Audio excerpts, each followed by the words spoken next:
Acast powers the world's best podcasts. Here's a show that we recommend. Hi, I'm Pace Case. And I'm Bachelor Clues. We host Game of Roses, the world's best reality TV podcast. We're covering every show in reality TV at the highest level possible.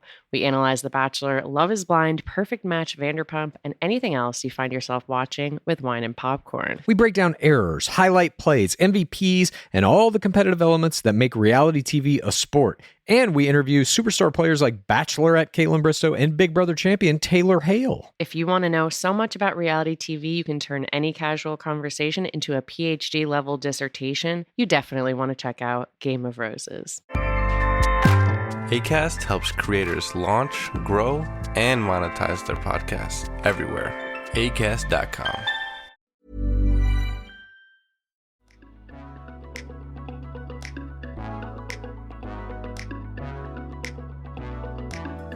All right, we are recording. We are recording. Yes, sir. Our last record of the season. Oh boy, just in time, man. The leaves are changing. Leaves are changing to falling right now. This is a beautiful time to take a break, dog. We are right on the money for this this time. We can go to our respected places and enjoy the leaves falling with the people that we love.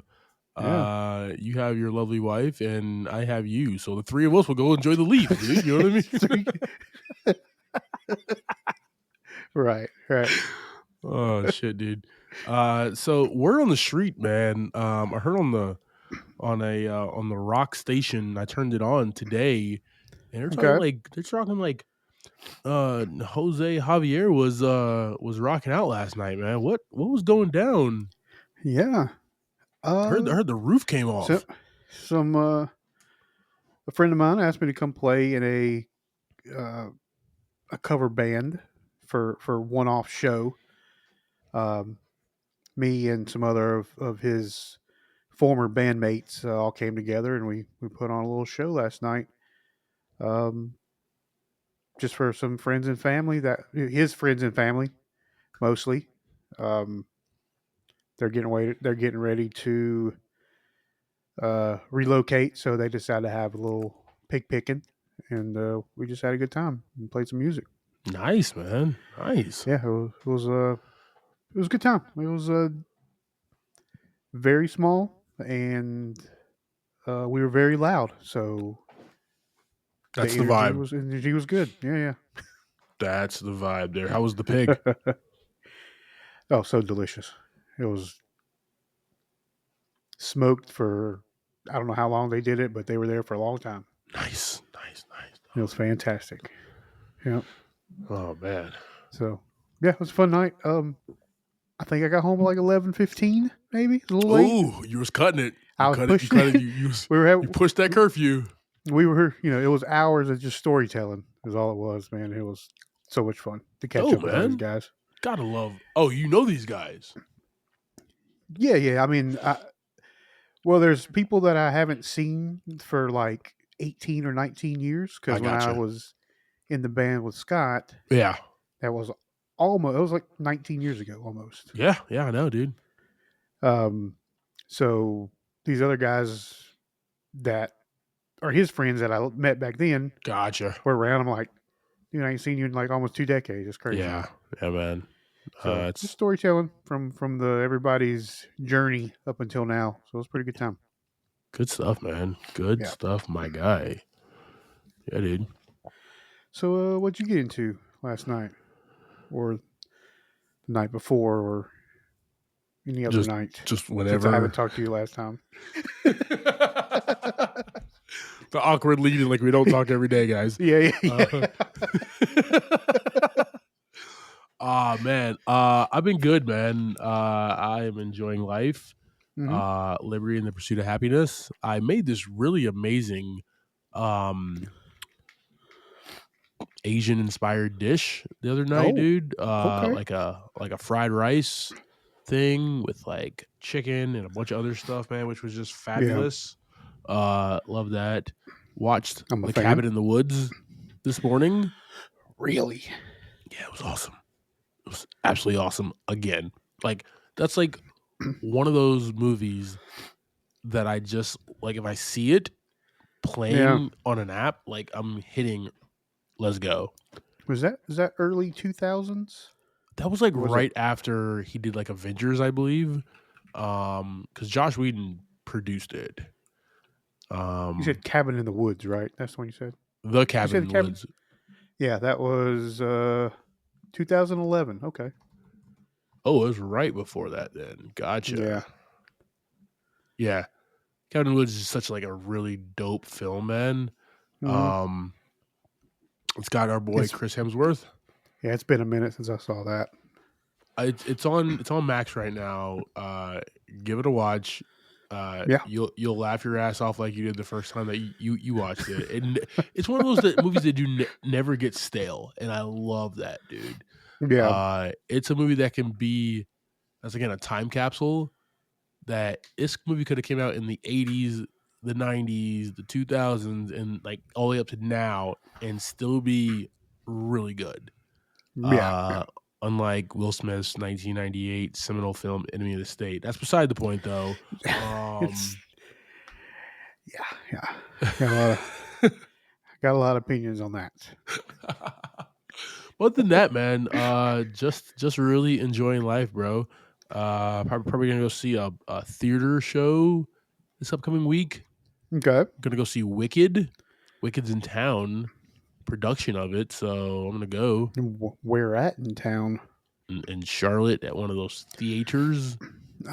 People put cummerbunds on and sit down. You get those binoculars on the stick.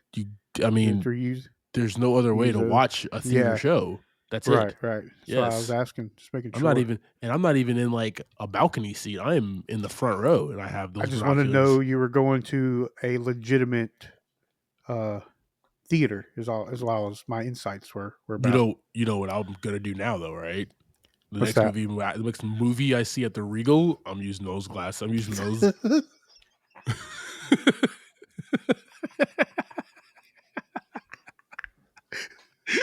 The entire film.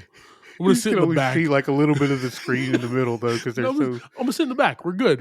Okay. I got you. Still only gonna see a little bit of the screen, but you know what? We're here for the vibes. We're here for the vibes only, dude.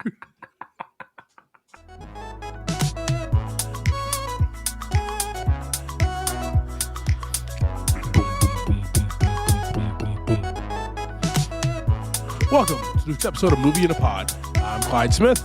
And I'm Javier Villalobos. On this week's episode, we're discussing trailers for Mercy, Playdate, and our movie of the week, Tron Ares.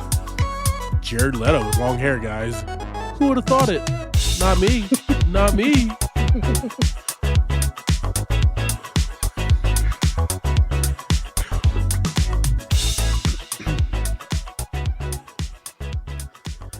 All right, team. Happy October. Happy spooky season.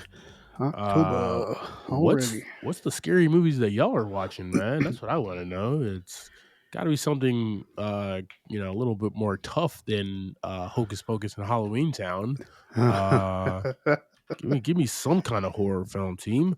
But we have some trailers coming at you here. You gotta check out Pumpkinhead, man. That's one of my favorites. You and horror films are like 0 for 30 because the Killer Clowns from Outer Space, dude. I can't trust you when it comes to horror films anymore, dude. Well, that's not a horror film. I would never say that Killer Clowns from Outer Space was a horror film. For one, Pumpkinhead is a little bit more, but that's one of my favorites. Okay. Yeah, it's just a weird demon pumpkin person thing. It's pretty interesting. From 1988. Oh. I have it on VHS, actually. Wow. If you wanted to, I got one of those little tiny combo TVs with the VHS player in it. Means I have to put the combo TV VHS player in the back of my truck. I gotta put this in the bed of my truck and haul this to my home and then set this up. Hopefully, when I plug it into my outlet, the sparks don't fly. We're just talking about vibes here, right? That's what we're just talking about in the beginning. It's all about the vibes. Here for the vibes. Hey, house caught on fire. Hey, I was here for the vibes, though, guys. I was here for the vibes, okay? You know what I'll do? I'll be the worst friend ever, and I will take your VHS player VCR combo, and I'll take it to my house, right? And I will plug it in, and I will put that VHS in, and I will watch the entire thing. And you know what? I'll give it all back to you the next day. But you know what's going to happen? That VHS, I was not kind. I did not rewind, dude. Nope. Yeah, I'm that guy. We're going to start hitting plays. Going to start at the very end of it. Just ruin the whole movie. That's what's going to happen. All right. Team, we got some trailers here for you. If you want to see our full trailer reactions and our full pod, we have it uploaded on our YouTube page, guys. Click that link tree in the show notes. Like, share, subscribe. We appreciate the support. And yeah, guys, trailers. Let's go. All right, team. We have Mercy. According to IMDb, in the near future, a detective, Chris Pratt, stands on trial accused of murdering his wife. He has 90 minutes to prove his innocence. And to the advanced AI judge Rebecca Ferguson, he wants champion before it determines its fate. Timber Betmambetov is bringing us this in the directing chair, and we got written by Marco Van Bell. Obviously, we saw it. It has my main man, Chris Pratt, Rebecca Ferguson, Annabelle Wallace, some other people as well. They I feel like we've already watched this movie. We've seen this movie a lot. Wasn't that like didn't John and Cho do a movie like this when he was looking for his daughter or something? Wasn't that like Minority Report or something like that? Kind of the same. Yeah, Minority Report concept. Was dope. I think that was like looking into the future, wasn't it? Yeah, that was something like that. They were like prejudges is what they were, which I thought this was like trying to do as well. This is a little different. It sounds like he got judged already. He definitely was. There was a prejudgment on him. Yeah, dog. You got 90 minutes, dog, before you die. Yeah. And like, he's a detective. He's not a lawyer. He has to do this himself. OJ had Johnny Cochran. He has to do this himself. Yeah. Man, come on. The one thing going for this film, man, is I like Timmer. I always call him Timber, but I like him as a director. He's not a bad director. He did Night Watch. He did Day Watch. He did Ben-Hur.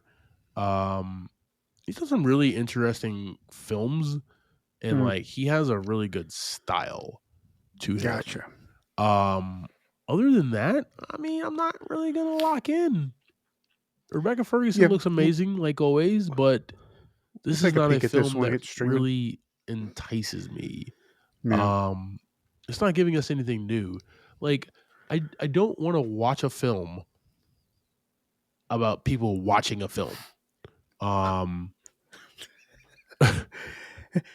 it looked like there was a bunch of like flashback stuff, right? He's like going through video and shit like that. Stuff. Yeah. Crazy. Just wild, man. We'll throw this on our socials. Let us know your guys' thought. Annabelle Wallace, she's in it. She's amazing. But this does not entice me at all. But it could be somebody's cup of tea. So, there you go. Let's get it. Team, just like Javier said, this is everybody's cup of tea over here. Yeah. We got Playdate. IMDb states Brian has just been fired from his job. He becomes a stay-at-home dad. He accepts a Playdate invitation from another stay-at-home dad who turns out to be a loose cannon. Coming at us from director Luke Greenfield, written by Neil Goldman. Alan Ritchson, Kevin James, two young actors. We also have Alan Tudyk, Sarah Chalke, Fisher, Stephen Root. yeah, I'm definitely pulling up Pretty for solid. this one day one. When does this drop? Actually, I am excited already for it. Yeah, this is gonna be a fun time, dude. This is November 12th, so I gotta wait a month. But yeah, this is my type of movie, dude. What are your thoughts? Same. Well, we've seen Alan do his super serious with Reacher. We've seen him be a few other people, be a little bit more funny, comedic, and this one's right down the middle. We're going to see him fight people, and he's going to be making jokes with Kevin James. What more can you ask for in the It's world? just gonna, like, I love these. Like, I just love buddy comedy, Yeah, like that's what action I'm saying. films, dude. He's just my bread and butter right here, dude. Yeah, Just put two like an odd couple together. It's like when me and you go out. We don't anymore, really, but when we did, we just look totally different. Like, we really shouldn't be hanging out together, but we make it work, right? This is us. yeah. No, dude. So, like, even him on, like, Alan Richardson, he was on Blue Mountain State where he played the linebacker, and he was just like this crazy college guy too. So he played a different character. He did the micro penis episode on New Girl. Yeah. Super serious, obviously in Reacher. He was Aquaman. He played Aquaman Smallville. on Smallville. So dude has range. I love that. And then you have Kevin James, who is just Kevin James. He's gonna pull up. His physical comedy is gonna be the best. There's not many like big guys who like do it like him at this stage. They're doing it right now. I love that. Super excited for it, man. This is gonna be fun. I want to know like how this unravels and who the hell is chasing them and who the hell Alan Richardson actually is. People. Why is this kid drop kicking people in their damn eyebrows and shit like that? I have so many questions, dude. But I'm really excited to find out as well, man. Team, we'll put play date on our socials. Yeah, let us know your thoughts. Awesome. All right, team. We're going to talk about our new movie. We have Tron Ares. This movie was distributed to the American public on October 10th. So literally 2 days ago from the date of this record. We're recording on Sunday, by the way, guys. FYI. Yeah. This one is directed by Joachim Roning and written by Jesse Wigato. Has a $180 million budget, and so far has grossed $33.5 million. Hey, do me a favor. Go ahead and hit that refresh, dog. I did this like an hour ago. Go ahead and hit that refresh, dog.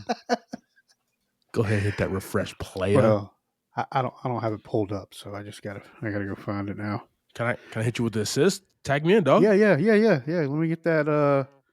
What's it called? Phone a friend. That's what I was looking for right there. I don't think you were looking for that. That's not what I was looking for, actually, but that'll help. Team has Lifeline, I think was what I was looking for. Lifeline it is, yeah. Yeah. It has a current box office of $60.5 million. Wow. So in literally an hour, it made $30 million, guys. That's Javi doing numbers, man. That's what it is. Because I saw this movie this morning, so between like 2 and now was when I did this. Let's so go. That's pretty intense. Let's go. Starting this, we got Jared Leto as Ares, Greta Lee as Eve Kim, Evan Peters as Julian Dillinger, Jodie Turner-Smith as Athena, Hassan Minaj as AJ San, Arturo Castro as Seth Flores, Gillian Anderson as Elizabeth Dillinger, and Jeff Bridges as Kevin Flynn. Yes, sir. All right, man. Give us that quick synopsis, brother. Eve Kim is on the hunt for the permanence code to help keep the digital constructs they create together for more than 29 minutes. Also, a security program decides it wants to do more in its life and helps and saves the world. Yeah, definitely. Yeah. All right, man. Your boy, your favorite actor, My man. Jared Leto. You loved him since Fight Club. Him as Ares. Let me ask you this. I was not sure if he was going to be able to pull this role off. Okay. What was your take on it before seeing this movie? His character. You mean like what did I expect out of him? Yeah, what did you expect as Jared Leto as the lead character in this film? Oh, I mean, it's kind of a toss up, right? Depending on what he is playing. For me, like when he's like super creepy, Jared Leto, I'm a fan. Not a, I don't think he needs to get a bunch of awards or nothing like that, but I like seeing him being weird. He plays that very well. Yeah. He gets into it. He throws the whole self into it, and he portrays that very good. This was kind of in the middle, right? He's like very. He's a program, so he doesn't have a lot of emotions up front. He's also not really weird. He's just kind of just a presence. Yeah. He's not being creepy. He's not being nothing. He's just there, and he's playing this part. I mean, I didn't expect a whole lot out of it. To me, the movies are getting kind of weird from when they first started up, as far as Trons are concerned. I was expecting him to suck. I was not expecting him to be good at all. But like he ended up being absolutely positively like fantastic in this role, in this lead role, man. This is something he's sunk his teeth into, and basically had to be motionless most of the time. Which, I mean, hey, that's the Jared Leto we all know and love, man, right there. He said, right on the money. Right on the money, dude. Perfect casting. And don't get me wrong. I talk a lot of shit about Jared Leto. Jared Leto is very talented, okay? Yeah. I really enjoy he did a series with the amazing, the perfect, the absolute hothead. He also was good in Blade Runner 2049. Anne Hathaway, they did a TV show together on Hulu. I think it was Hulu. They did something together, and he was fantastic. Oh, it was like We Crashed. It was the We Workman. It was like the We Work. He played Adam Newman, and he was fantastic in that, dude. I really enjoyed him in that. So, like, I say I'm not a fan of his. I talk shit, but I'm actually a Jared Leto fan. Like, I watch everything that he's in.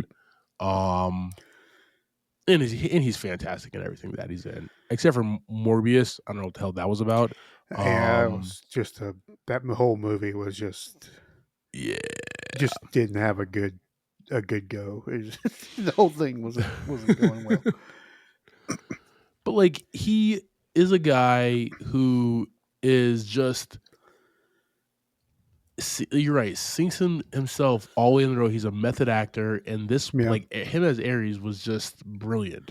And I'm so glad we got to watch this film with him in it as the lead, and then like as a computer program, right? Because that's what, if you don't know anything about the Tron series, right?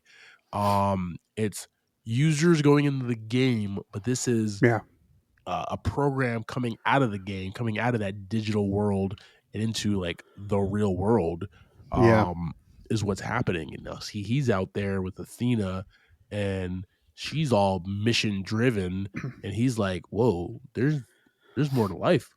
What's going on here? What the hell? I need to like learn and understand." And that was really cool, man. Old dog, new tricks, man. He was kind of like touched by the motions of Eve. Yeah. Right. Ooh. He finally got to see outside of the grid and connect a little more with, feelings. Yeah. Pretty much is what he kind of said at some point in there. Because his user, his master, I guess, right? Evan Peters, Julian Dillinger, I mean, is nothing but like tough, right? Nothing but like just we will destroy, we will run people over, we gotta go at like whatever. Never and then back he down. sees this softer side from like would never back down. Is what you said? Never back down, man. Never back down. Hey man, he learned it from there. But then you have this like softer side when he was investigating Eve and understanding like, okay, there's actually more ways that these humans interact and like understand and like love, and he wants to do the right thing by following his master, but he's also conflicted by, and I love it when he's in front of Flynn and it's a feeling, right? He's like, he has this feeling and he just couldn't really figure out like what it was. Yeah. And it was a feeling, man. Like, so like the fact that there was an arc for this guy, for Ares in this film, scary at first, loves him at the end, right? Like, and you're just like, dude, awesome. Yeah. Greta Lee as Eve Kim. This was interesting for me, man. I didn't think I was gonna like this. Only because I loved how like Sam was the CEO coming out of Tron Legacy. Guys, I'm a humongous Tron fan, like franchise fan, so I'm geeking out here, so I apologize. Let's go. Like I was really excited for like Sam and Cora to just be like the head, like running the ship, and then we're like, Sam's not even really in this movie. We get some shots of him, but really it's just we're gonna go in a different way. 15 years later, we got Greta Lee as Eve Kim, and she's the CEO. I'm like, who the hell is this? Why the hell is she like, right? But they do a really, I think, piss poor job. Like it makes sense, but I don't. There's been a like few other Tron movies. I know that I've seen. There's Tron Legacy, right? There's Tron, and then there's Tron Legacy, and this is the third Tron movie. This is the third one. Okay. Yeah. I remember I've seen the first one a few times. I haven't never watched the second one much. The second one's so awesome, dude. If you liked Nine Inch Nails, which we're going to talk about in a little bit, Tron Legacy is just a Daft Punk music video. If this was a 9 Inch Nails music video, the one previously was a Daft Punk. Both absolutely fire, dude. Okay, like you come for the light cycles, you stay for the music. Okay, like it's so good, dude. Yeah. But I like ended up really feeling for Eve, right? She's trying to finish the work of her sister who died from this incurable disease, and she wants to get this code so she can do good in the world, right? She wants to use her power, her prestige and income to do fantastic things to modernize medicine, to feed the needy, right? To just move us past. Like, I love that. Let me ask you something about Tron Legacy real quick. Okay. So they're in this one, they are bringing digital items into the real world, right? They're creating digital things. Yep. Whatever there. Was that something from Tron Legacy? Or is that just a new thing in this movie? Yeah, so at the end of Tron Legacy, well, the whole thing with Tron is that people go into the game, So it was Kevin Flynn, Jeff Bridges' character was in the first one. He was the user amongst a bunch of programs, right? And then he comes out. In Tron Legacy, Sam, his son, goes into the game to look for his dad. Well, he gets stuck in the game, goes to look for his dad. Along his journey, he meets Cora, who is a program.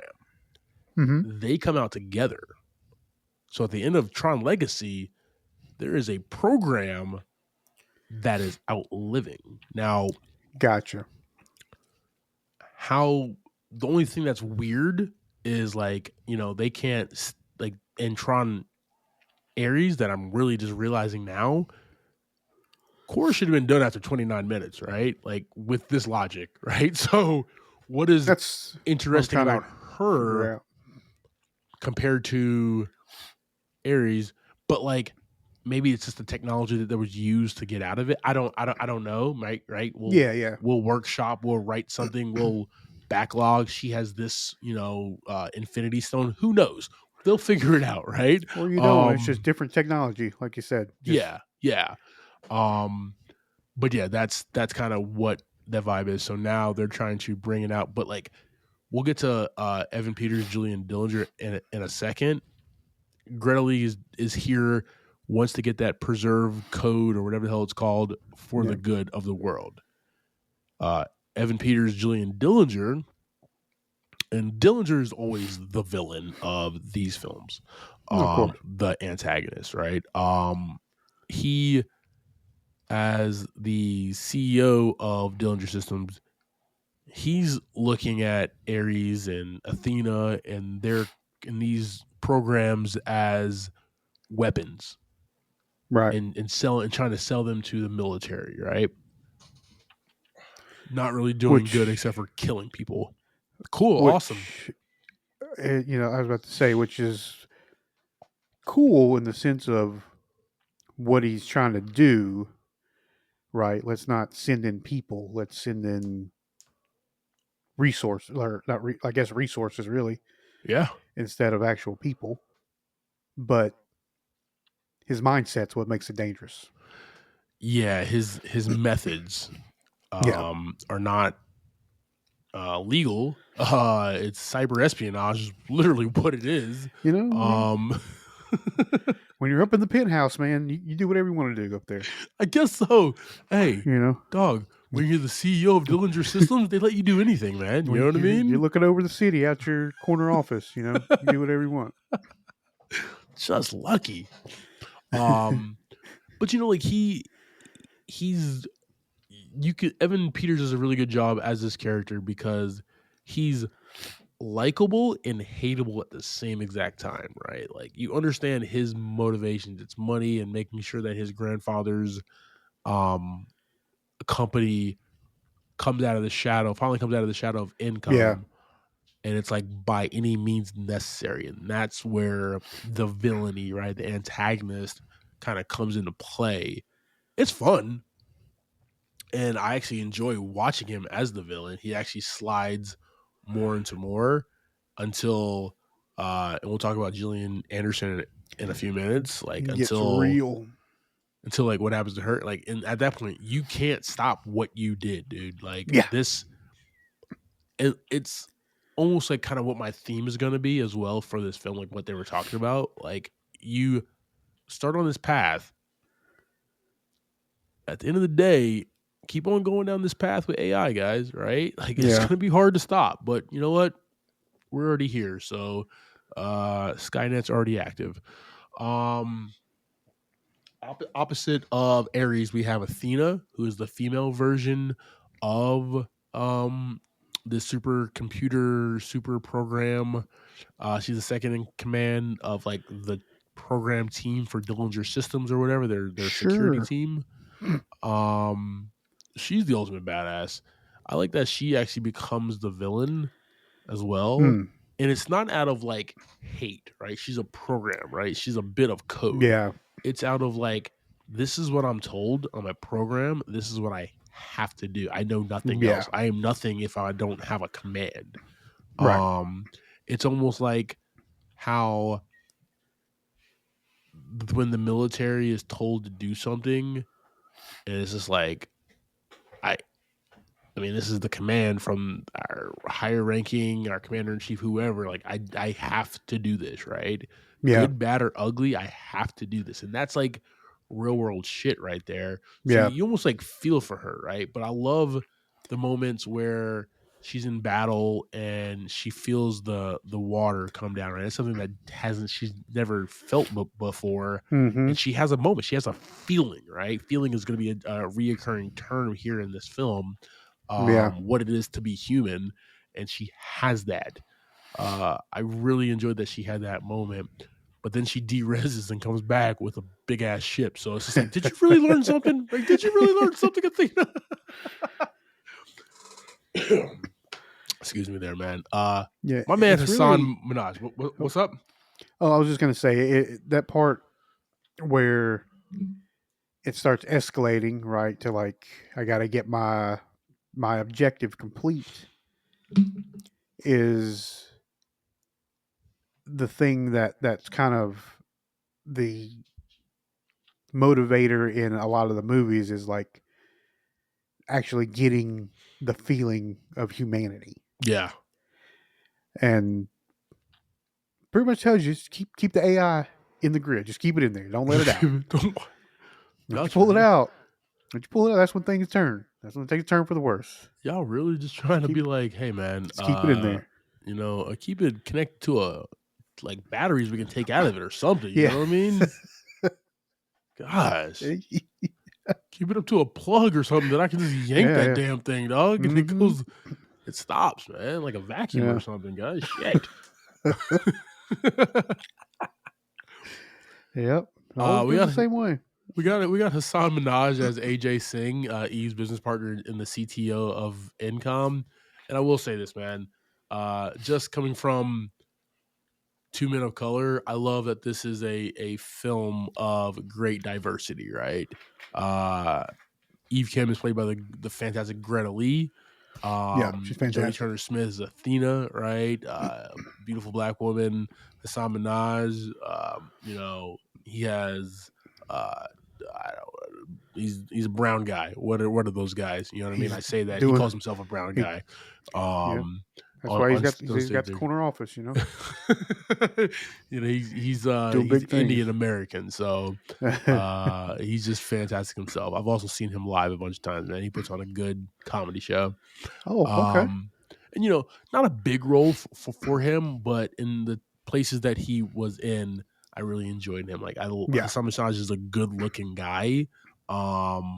He just looks fantastic in this film, especially when he was about to be going on stage with the cowboy hat. It was like it's cowboy time. His cowboy time. And she was like, nope.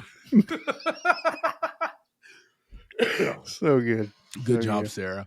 But like I want him to do much more. Arturo Castro as Seth Flores, like he needs something to sink his teeth in for like as a bigger role, man. He's just building still. He's been around for a while, but he's still building. Him, Seth Flores, colleague and friend of Eve, he's that right-hand man that you want. He's that best friend who's just like, be here in 15 minutes. Bet I'm there with this laser. Let's get it done. I'll carry it my damn self. He was so effing hilarious, dude, and he always has been.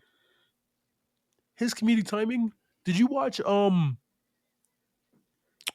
Roadhouse, right? With Jake? Yeah. With Seth and Arturo was the guy who was like, you know what, dude? I'm quitting. I'm not hanging out with these guys anymore. Yeah, I remember him being in that movie, but I can't remember what his role was. He was a part of like the biker gang to like mess up the Roadhouse, but like he was also like the very nice guy as well. His comedic timing is perfect, dude. Yeah. It's just so good. But he's that friend that was down for whatever and literally helped out Eve at every turn. Gotta have somebody like that in your pocket, man. Two more people I want to talk about here. Gillian Anderson, looking fantastic, by the way. Elizabeth Dillinger, Julian's mother and daughter of Ed Dillinger. You gotta have, when you have such a young CEO as Julian was, you know, you gotta have some, you know, you can't let the rope, you can't give him that much rope, right? So mom was always there. And that was good. I liked having her in the background. We kind of got a tie to the first movie's overall villain or whatever, antagonist, Yeah. Ed Dillinger. So you see that bloodline, right? The Dillinger family is like still up to no good. It skipped mom's generation as far as like doing bad shit, but Julian got the bug. And then we got Jeff Bridges, man. I was not expecting much or not going to see much of him. Yeah. But he's just so cool. He's the dude. He's Kevin Flynn, who is like an early version of the dude. Is what he is. But he's the former CEO of Income, previously sacrificed himself in the grid. And we really don't know what he is in this film, right? As far as like, is he like a program? Is he really there? He really didn't explain. But I love the interaction with him and Ares and Kevin, or this version of Kevin at least, believing that Ares is the right program to be sentient, right? To be a human. Yeah. And it wasn't just like, oh, you're here for this. It's not like a Pokemon thing where it's like a Pokemon game was like, oh, you're here for this. All right, here you go. Bye. Right. Yeah. Like, they had that was probably the best writing of the film right there between those two and that little bit of conversation that they had, man. You know, I love the Depeche Mode versus Mozart, right? Like that's just like in the why, right? Going back to that feeling. Yeah. I really enjoyed that, man. Also got to give a shout out to Cameron Monaghan. Didn't know he was in this film, but he is, and he's also fantastic. So the quick scene that he's in, got his face in it. Hey man, he's getting some residuals, dog. Yeah.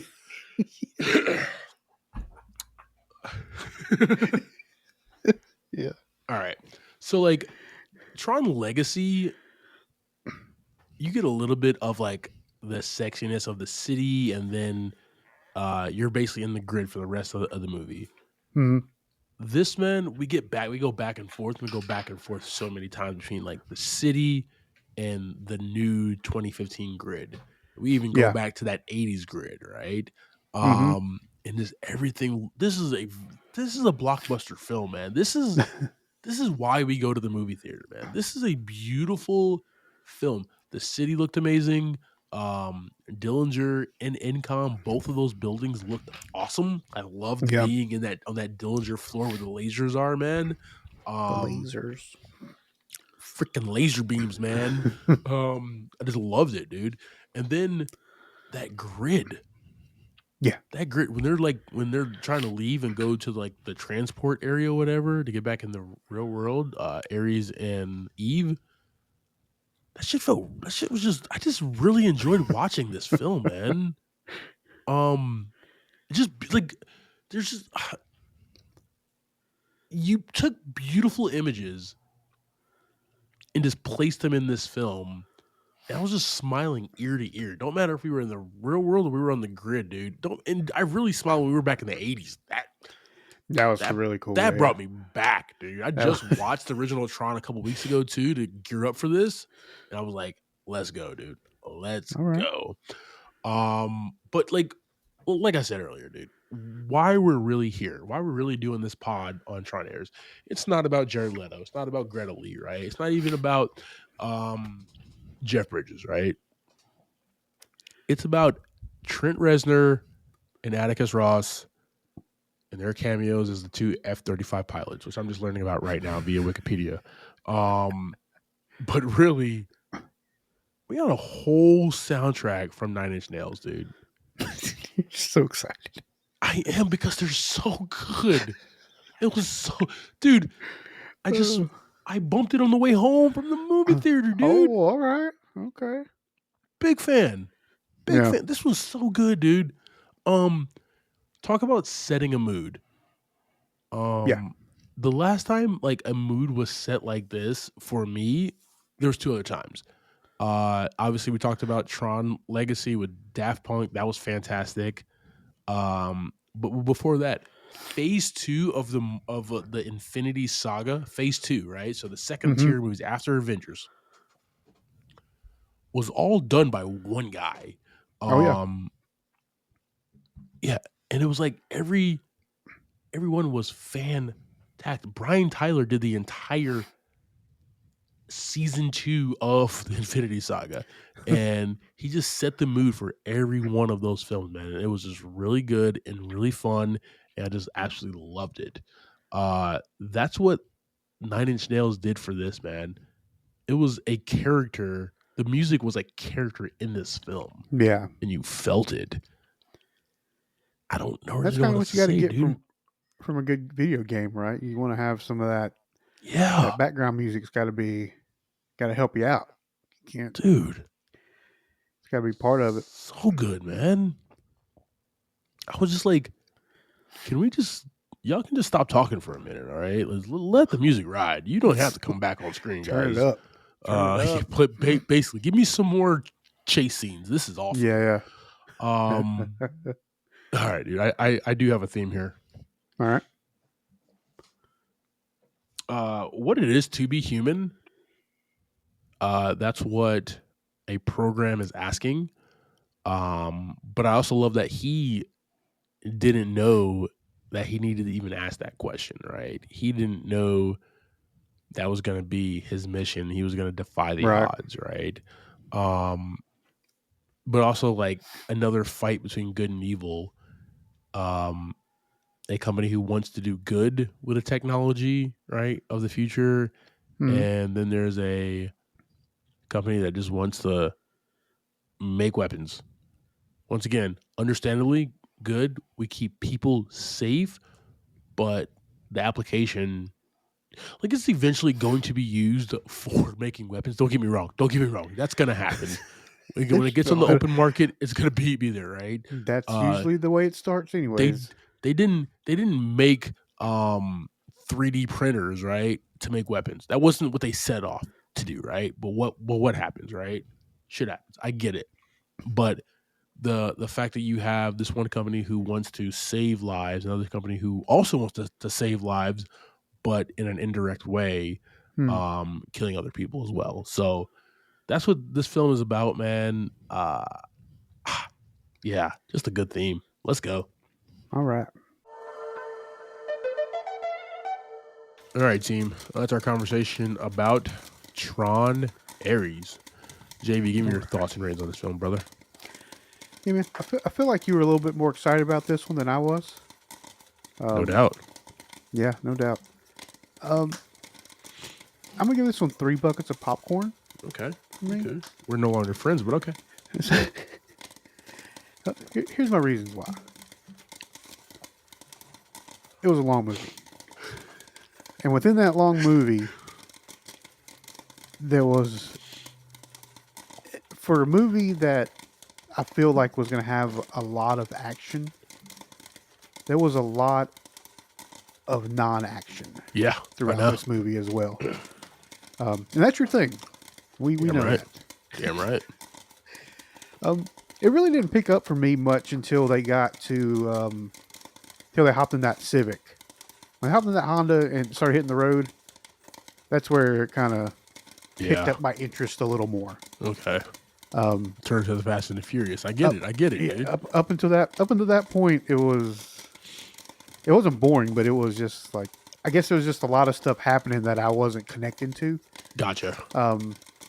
And it may be because, like I said, couldn't remember what was kind of happening at the end of Legacy. Gotcha. It was just like a lot of information that was coming in, and it just wasn't working for me. But like I said, once we start picking up the action and getting to the end, and kind of the way we reconnect back to Kevin Flynn and to that 8-bit grid, I had a great time. Dope. Yep. So that's where I'm at. 3 buckets. What about you, man? Yeah, so this is by far not a perfect movie, so I cannot give it 5, but it deserves more than 3, so it's definitely getting 4 buckets of popcorn here. All right. This is a Disney blockbuster. I can't say like Disney Studios, right? Not Marvel, not Pixar. Yeah. Not even 20th Century Fox, right? It's already been a while since like Disney had a live action blockbuster. And you said Disney on that thing. Yeah. And this is it, man. I was surprised that Jared Leto did such a fantastic job. I'm rooting for shit like that, right? Greta Lee, just a awesome performance. One thing though, like, so remember she was kind of like in that weird like white button up and like black vest towards like the third act of the film. Okay. In the trailer, she's like running away. I'm thinking she's a cop in this film. Like they're in the trailer. I'm like, is she a detective, a cop, or something? What's going on here? Nope, she's the CEO of Incom. She just dresses very well. She dresses very dapper. But like she did a fantastic job. All the supporting cast did.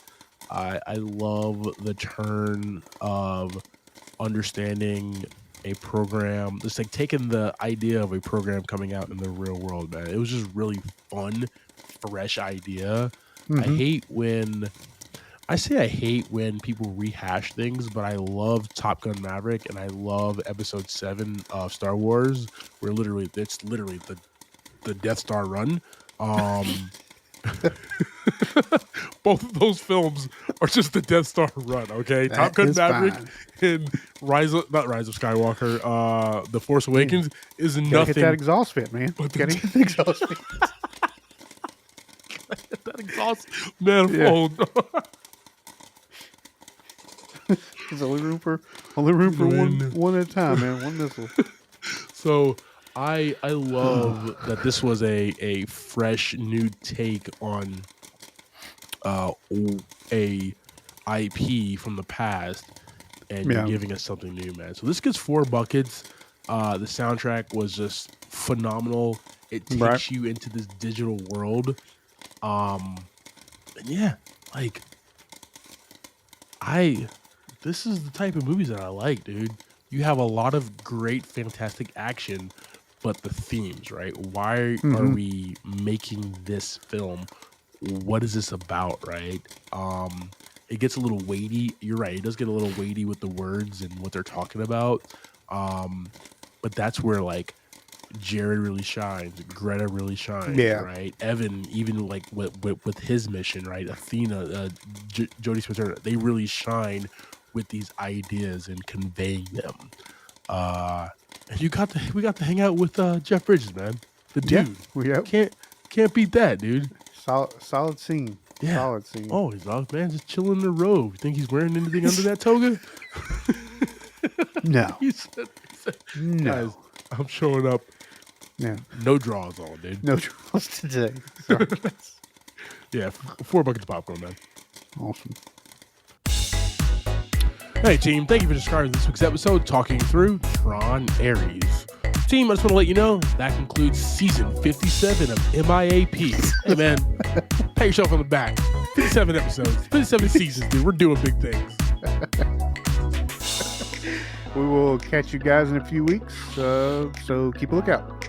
Like always, team, I'm Clyde. You can find me across all socials. I'm Clyde D. Smith. I'm Javier Villalobos. You can catch me across all socials at Mr. J8200. Thanks, guys. Appreciate you. I said his line. I'm sorry. Man. I appreciate it. He doesn't sound like that at all, guys.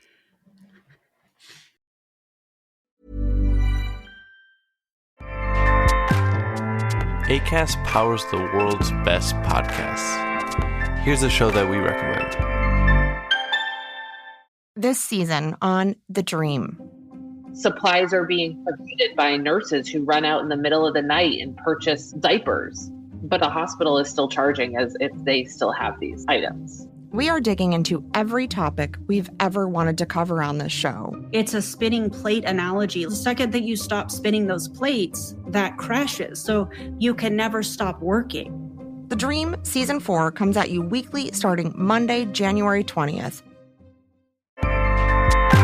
Acast helps creators launch, grow, and monetize their podcasts everywhere. Acast.com.